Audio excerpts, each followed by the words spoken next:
Olá pessoal, meu nome é Yolanda Silva e eu vim aqui compartilhar com vocês algumas ânsias e inquietações que me afligiram esses últimos dias. Eu vou pegar o meu caderninho aqui, o meu caderninho de observações, e vou ficar aqui com ele porque são anotações que eu fiz ontem e eu não quero me ficar divagando, né? A primeira coisa que eu gostaria de compartilhar com vocês, ela vem de uma pergunta, né? Por que eu sou crente e leio Jung e neurociência? Isso aqui, na verdade, foi um processo que eu passei quando eu estava tentando me definir enquanto leitora. Eu vou compartilhar aqui com vocês, acredito eu, que quem for crente, principalmente da Assembleia de Deus, vai entender do que eu estou falando.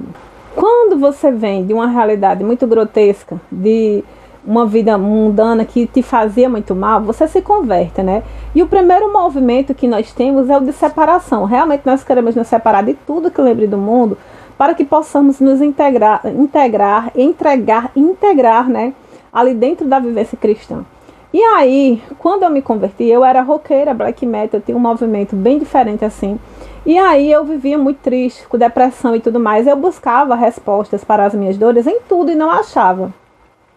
Li Nietzsche, li psicologia, li filosofia, nada respondia, nada conseguia aquietar, né, acalmar aquelas minhas angústias.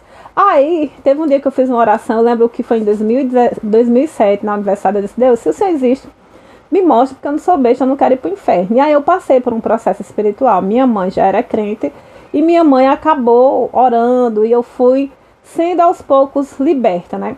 Quando eu digo liberta, é que aquelas dores, aquelas coisas que viviam me amarrando, me levando para a morte, elas foram quebradas. E eu fui realmente liberta, eu sou livre hoje. Mas isso só foi possível quando eu encontrei Jesus e, de certa forma, encontrei as respostas. Eu sempre digo, você não sabe o poder que tem essa frase: Jesus te ama. O amor de Cristo dissipa as trevas dentro da nossa mente, né?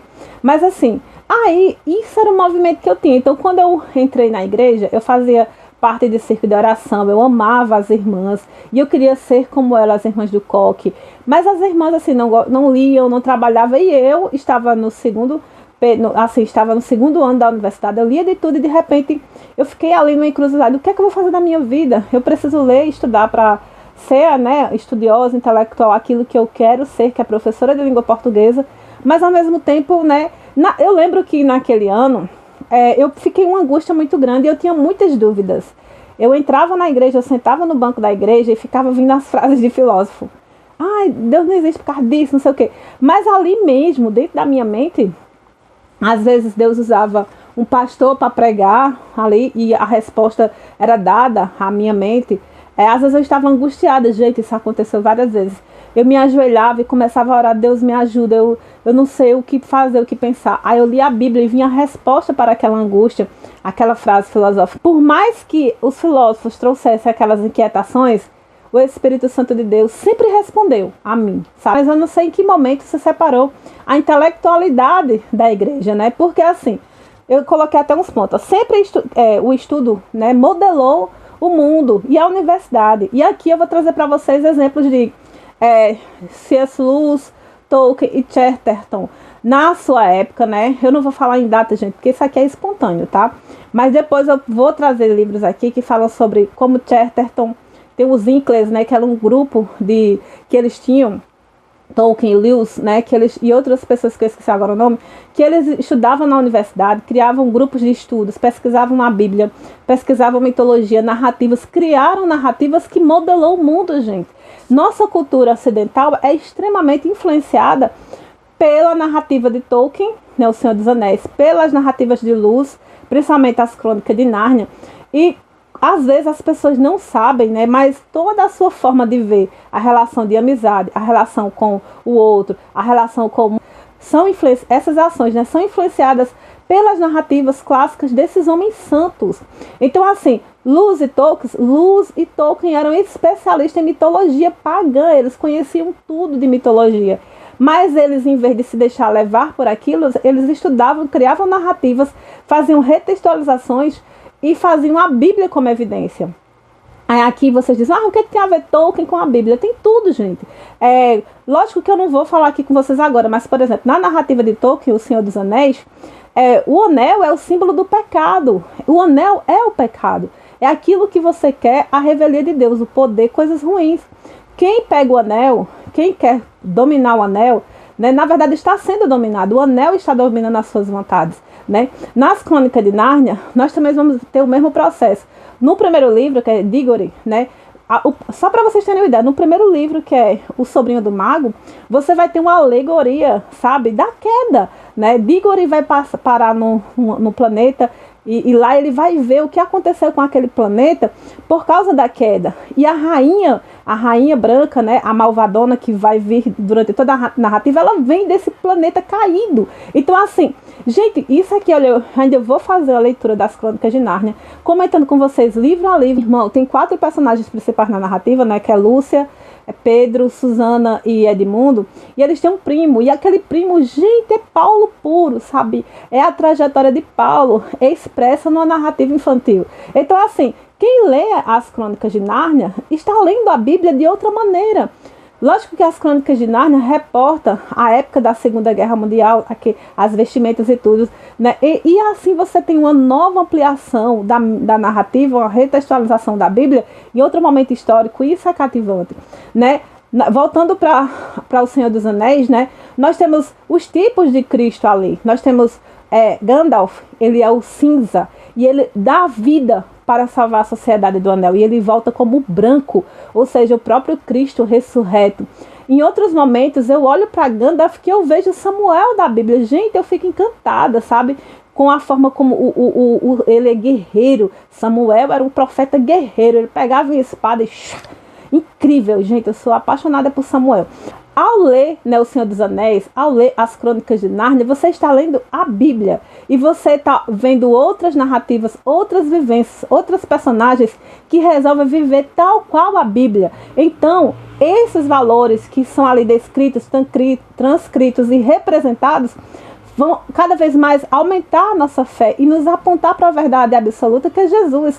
Então eu não sei em que momento, né, o diabo criou essa mentira de dizer que quem é cristão, que quem é crente não pode ler, não pode estudar. Ao contrário, né? Aí você vai ler com mais afinco, com mais força, você vai adquirir mais conhecimento, porque você realmente tem o potencial para chegar perto de Cristo. O segundo ponto aqui que eu quero falar, e esse ponto aqui vai se relacionar diretamente com a própria questão que eu tinha, né? Porque eu estava lendo muito Jung na época que eu estava na universidade. Jung e o Imaginário, né? De Gilberto Durand. Porque eles trabalhavam justamente analisando os mitos e a mitologia. Aquilo me encantava muito. E aí, por muito tempo eu ficava, meu Deus, em vez de estar estudando teologia, eu estou estudando esse povo aqui, meu Deus, me distanciando de ti. E isso foi um processo que eu vivi até ontem. E de repente o Espírito Santo de Deus me deu uma revelação assim tremenda. Eu ali deitada na cama pensando, né? Só para contextualizar para vocês, eu fui a um conto na semana retrasada e vi uma pregação do irmão no Santo Antônio 2. Aí eu fui ontem à central e vi a pregação de outro irmão. Os dois pregavam sobre a mesma coisa e de formas diferentes. Mas como eu sou apaixonada por livros, o irmão que pregou no Santo Antônio, ele tinha um conhecimento teológico extraordinário, sabe? E ele dava para ver como ele falava, ele fazia referências teológicas, até a Santo Agostinho, o movimento católico. Gente, aquilo me deixou encantada. E eu disse, meu Deus, em vez de eu estar estudando teologia, me aprofundando na Bíblia, à luz da teologia, né? Eu estou estudando Jung, neurociência. E aí o Espírito Santo falou comigo, ei, tudo isso tem a ver com o que eu quero te ensinar e como isso tem ligação com a Bíblia, gente. Olha só para vocês entenderem. Neuroplasticidade cerebral e regulamentação e regulação da mente, né? São termos que eu aprendi com Caroline Leaf e a neurociência, né? E ela fala assim que o cérebro ele tem a capacidade de se reorganizar. É uma plasticidade cerebral, ou seja, você hoje tem uma determinada vida e modos de viver. Se você trabalhar, você pode remodelar. Tipo assim, você pode sair de um viciado, drogado, para um fisiculturista louco por musculação. Ou seja, seu cérebro ele não é estanque, ele não é parado. Eu nasci assim, vou morrer assim, Gabriela. Não, você não é assim. Você pode remodelar, regular sua mente, seus pensamentos, e você pode se transformar. do dia para a noite uma outra pessoa. Isso é o que a Bíblia, Jesus diz que você vai mudar, você pode ser outra pessoa, você não precisa ser essa pessoa que sai, sabe, que tenta contra a própria vida, que bebe e machuca os filhos, que é abusivo com seus filhos, com sua mulher. Você pode remodelar essa mente, sair daí, entendeu? A segunda coisa que é imaginação ativa. Eu estou lendo um livro agora, da escritora Verena Castro, que fala sobre a imaginação como espaço de liberdade, diálogo entre o ego e o inconsciente. Gente, quando eu comecei a ler esse livro, né, eu digo, meu Deus, em vez de estar estudando teologia, eu estou lendo esse livro. Ontem o Espírito Santo de Deus disse, filha, acorda, imaginação ativa. Ela está provando, à luz da ciência, da psicanálise, que o cérebro tem uma imaginação ativa. Você pode pegar uma imagem que está ali dentro do seu cérebro e pode transformá-la. Você pode sair do limbo, do mal. Isso é Bíblia, gente. A Bíblia diz que você tem que renovar a sua mente. Você tem que ter a mente de Cristo. Sai dessa mente de pecador. Sai dessa mente de pessoa autodestrutiva e destruída. Saia daí. Você tem, olha, Jesus deu a imaginação ativa, isso é provado neurocientificamente e também usando a teoria da psicanálise. Você tem condições de sair daí. Lógico que o pecado, as correntes do pecado não saem sozinhos, né? Tem que ter Jesus ali para lhe auxiliar. Mas assim, alguns psicólogos, até behavioristas, eles conseguem treinar o cérebro da pessoa para sair da depressão, da destruição. Então, se o mundo criou técnicas usando a imaginação ativa, que só o cristão, que tem Jesus ali. Ou seja, em linhas gerais, o que eu quero dizer é, Deus criou a imaginação ativa, entendeu? Dentro do seu cérebro, a imaginação ativa, essa capacidade que você tem de se renovar. E o seu cérebro ele é plástico, ele pode se modificar, ou seja, a neurociência e a psicanálise, né, eles estão falando a mesma coisa, né? Deus, em linhas gerais, trazendo a Bíblia, Deus te deu uma mente capaz de criar, co-criar e criar novamente, se for possível. Mas você tem todas as condições para sair desse buraco que você está aí. Sim, continuando aqui, isso aí só para você entender que é Bíblia, gente. Isso tudo está na Bíblia. E aqui eu vou falar para vocês, olha, alguns versículos que vocês vão ver que Paulo, né, já falava isso, né? Inclusive, Caroline Leaf, ela usa alguns versículos, né, de Paulo para legitimar a teoria, a questão da regulamentação, a higiene mental, né, que você tem a capacidade de fazer uma higiene lá dentro e melhorar a sua cabeça, né? Ela traz técnicas nos livros, vou colocar aqui a foto do livro, que é Organize Sua Desordem Mental. E também outro escritor que fala nisso é o Chris Valentin, que é o livro aqui, Inteligência Espiritual. Inclusive, esse livro, gente, eu vou resenhá-lo aqui, eu estou terminando de ler. Logo vou falar para vocês. Mas se liguem nos versículos de Paulo. Romanos 12:2. E não vos conformeis com este mundo, mas transformai-vos pela renovação de vossa mente, para que experimentei qual seja a boa, agradável e perfeita vontade de Deus. Ou seja, Deus quer que você renove sua mente, quer que você viva o potencial dele, que você saia dessa vida aí e mude completamente.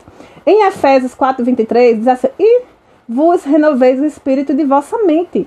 Aqui embaixo diz assim, ó, e vós revestistes do novo homem que se renova para o pleno conhecimento segundo a imagem daquele que o criou. Colossenses 3:10. Em linhas gerais, né, Paulo fala, sede meus imitadores, como também eu sou de Cristo, em 1 Coríntios 11:1. Ou seja, todos esses versículos falam, renova sua mente, não se conforme com o velho homem, procura o homem que seja semelhante a Cristo, semelhante a Deus, alcance o seu potencial. Jung, ele fala no processo de individuação. Jung, ele estudou a psicanálise, psicologia, filosofia, mitologia, e ele criou o conceito de individuação, que é quando a pessoa tenta encontrar o si mesmo, se encontrar, né? E ele fala que há vários processos. No início você vai encontrar a sua sombra e você vai se libertar da persona. Depois você vai entender os aspectos masculinos e femininos, o ânimos e a ânima. E aí você vai passar por vários processos até chegar no self, e o self é o si mesmo. E esse self, o si mesmo, ele é guiado pelo inconsciente, ou seja, o inconsciente coletivo tem todas as narrativas da humanidade, todas as narrativas que dizem como você pode fazer para você chegar ao si mesmo, para você evoluir, né? Em linhas gerais, a Bíblia é simples. A Bíblia é muito simples. A Bíblia diz, ó, esse self, esse si mesmo aí, né, é simplesmente você ser semelhante a Cristo. Se você buscar ser semelhante a Cristo, você vai ser uma pessoa santa, perfeita, livre de toda corrente diabólica. E aí eu trago até Efésios 5, 1, 2, que diz assim: sede, pois, imitadores de Deus, como filhos amados, e andai em amor, como também Cristo vos amou, e se entregou a si mesmo por nós. Imagine se nós formos capazes de nos entregar pelo outro todo dia. Em vez de você ter o seu ego, você amar o próximo como a ti mesmo. Quantas desgraças, maledicências e maldades seriam evitadas nesse mundo? Quanta paz e grandeza nós teríamos nesse mundo? Então, assim, Jung, eu vejo que Jung, ele é uma pessoa, uma pessoa extremamente estudiosa, e ele quis mostrar a evolução do humano à luz do paganismo. Ele pegava, quem trabalha com Jung vai pegar as narrativas pagãs, né, a evolução dos heróis na mitologia, e vai trazer para cá. E quando você tem um sonho de uma água, não sei o que, aí ele vai trazer essa explicação à luz do paganismo. Aí você vai ver a narrativa lá e vai tentar evoluir tal qual o herói. No caso da Bíblia, você olha para o herói perfeito, Jesus Cristo, e tenta se desprender daquilo que te afasta dele, porque quanto mais perto dele, mais livre serás, mais poderás oferecer coisas maravilhosas para o mundo. É simples, gente, só que Jung complica. Aí você deve perguntar: mas por que você lê Jung, Yolanda? Porque eu procuro ser uma cientista, eu trabalho com literatura, filosofia, para ler os textos literários e aplicar a teoria lá. Então eu preciso ter o maior conhecimento possível sobre todas as teorias. Mas que coisa maravilhosa, Jesus falou comigo ontem: filha, a imaginação ativa, que ele está aí cientificamente comprovando, é real, tá? Tá aqui na Bíblia. Eu que criei. É maravilhoso isso, gente. Então, assim, veja que Paulo, ele mostrou o seu processo de individuação. Paulo, ele era uma pessoa que acreditava na lei, né? Era uma pessoa extremamente Saulo de Tarso, né? Ele acreditava na lei, mas ele percebeu que ele mesmo, pelo seu processo, não consegue fazer nada. Ele caiu as vendas de seus olhos, ele viu Jesus, né? E ele mudou, ele viu que somente seguindo a Cristo é que ele encontraria a verdadeira verdade. E gente, olha só, aqui, uma coisa que eu mais estou trabalhando é a questão de fortalecer a minha mente, para buscar cada vez mais alcançar o melhor de mim mesma e buscar vencer as minhas fraquezas, né? E isso, Paulo indica o caminho. Você só vai, se você sozinho, seguindo a lei, eu não peco, eu sou solto, você não vai conseguir. Você precisa tirar a venda, enxergar a si mesmo, você não é nada. E você tem que olhar para Cristo e ver: Jesus é tudo, sem Ele eu não sou nada. Quando você conseguir fazer isso, aí você realmente vai conseguir evoluir como Paulo evoluiu.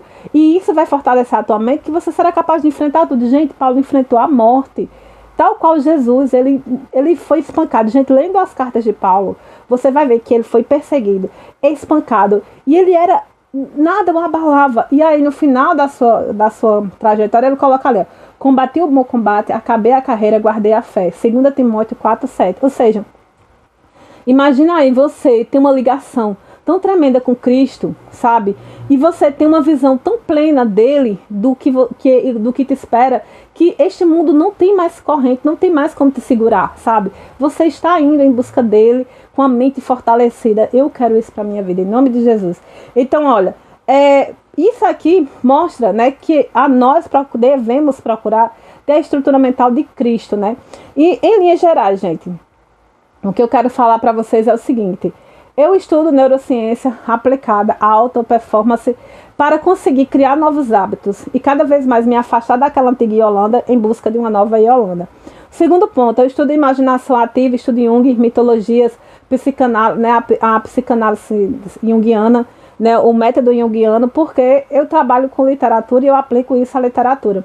Mas estudando isso, eu cheguei à imaginação ativa, que vai justamente refletir nas cartas de Paulo. Tanto a neoplasticidade, a plasticidade cerebral, que mostra a capacidade que o cérebro tem de se renovar, quanto a imaginação ativa, que é a capacidade que o cérebro, que a mente tem, né, de pegar narrativas limitantes ali dentro da sua cabeça e remodelá-las, né?